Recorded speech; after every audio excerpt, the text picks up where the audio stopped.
بسم اللہ الرحمن الرحیم۔ السلام علیکم خواتین و حضرات، آج کا میرا موضوع ہیپاٹائٹس یا ورم جگر ہے۔ طب یونانی میں اسے ورم جگر کہتے ہیں اور آج کل عرف عام میں اسے ہیپاٹائٹس کہا جاتا ہے۔ موجودہ دور میں تقریباً 80% لوگ جگر کے مختلف امراض کا شکار ہیں۔ ان میں سر فہرست ہیپاٹائٹس ہے۔ جگر ایک عضو رئیس ہے اور نازک بھی ہے۔ نہ یہ گرمی برداشت کر سکتا ہے اور نہ ہی سردی۔ اگر ضرورت سے زیادہ سرد اور قابض اشیاء استعمال کی جائیں تو فوراً اس میں سختی اور صلابت پیدا ہو جاتی ہے۔ اسی طرح گرم اشیاء کے کثرت استعمال سے بھی یہ ورم جگر یا ہیپاٹائٹس ہو سکتا ہے۔ خصوصاً یرقان کا باقاعدہ علاج نہ ہونے کی وجہ سے یا یرقان کے بگڑ جانے کی وجہ سے بھی ہیپاٹائٹس ہو جاتا ہے۔ خواتین و حضرات، جگر کی حفاظت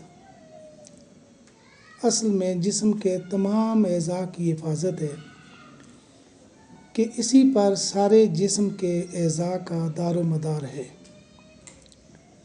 وہ سارے امور جو جسم کے سارے اعضاء سے متعلق ہیں، ان کے لیے خام مال جگر ہی مہیا کرتا ہے اور جگر ہی جسم کے فاضل مادوں کو جسم سے دفع کرنے کا ذمہ دار ہے۔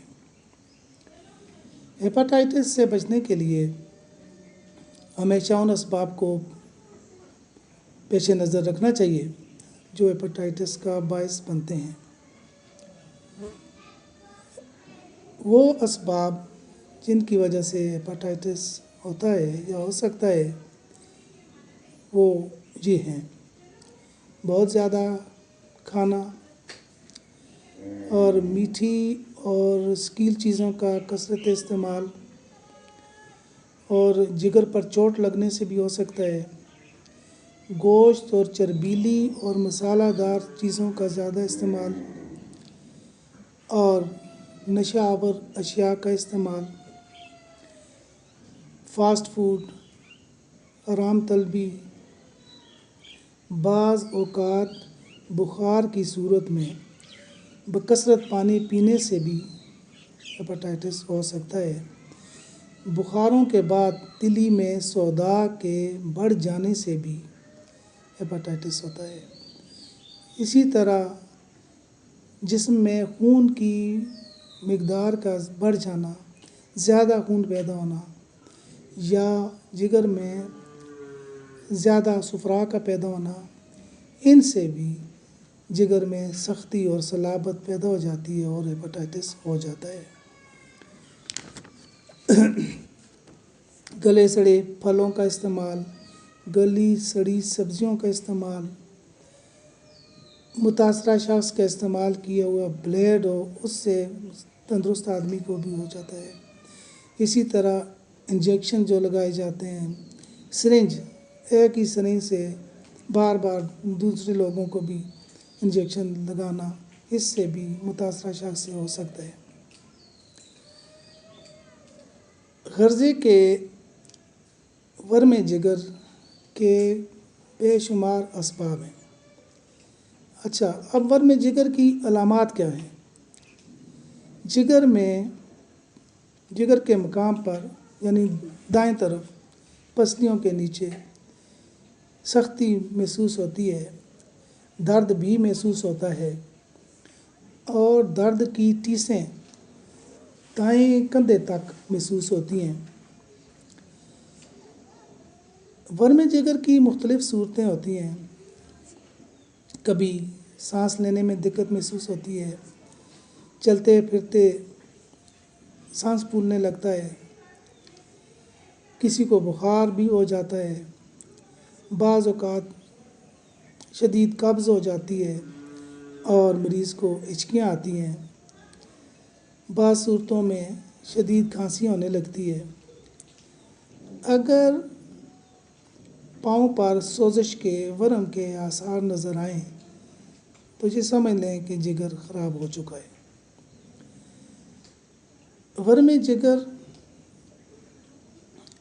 کا علاج گو کہ دشوار ہے، مگر طب یونانی میں اس کا باقاعدہ علاج ممکن ہے، اور اللہ کرتا ہے کہ مناسب علاج ہونے سے انسان جگر کی اس موذی بیماری سے شفا یاب ہو جاتا ہے۔ بہرحال ہمیں اپنے جگر کی حفاظت کا ہمیشہ خیال رکھنا چاہیے اور بیان کردہ ان چیزوں سے بچنے کی کوشش کرنی چاہیے جو جگر کی مختلف بیماریوں کا اور خاص طور پر ہیپاٹائٹس کا باعث بنتی ہیں۔ تن آسانی سے بچنا چاہیے، ایکٹیو زندگی گزارنے کی کوشش کرنی چاہیے، سادہ غذائیں استعمال کرنی چاہیے، سبزیاں زیادہ استعمال کرنی چاہیے، اور اگر کوئی خدا نخواستہ ہیپاٹائٹس کا مریض ہے تو اسے ابلی ہوئی سبزیاں استعمال کرنی چاہیے۔ وہ مکو کا ساگ، جس کو کاچ ماچ کا ساگ بھی بولتے ہیں، وہ استعمال کرنا چاہیے۔ عرق مکو اس کے لیے بہتر ہوتا ہے، اور دیگر ادویات ہیں جو اطباء حضرات کو معلوم ہیں۔ تو امید ہے کہ ان میری باتوں سے انشاءاللہ تعالی کافی سارا لوگوں کو فائدہ ہوگا، آپ لوگوں کو، اور آپ لوگ جگر کے معاملے میں خاص طور پر احتیاط کریں گے کہ جگر کا میں نے جیسے یہ میرا ہی ایک میں اکثر کہا کرتا ہوں کہ جگر جو ہے اس کی حفاظت اصل میں جسم کے سارے اعضاء کی حفاظت ہے۔ خدا حافظ، شکریہ۔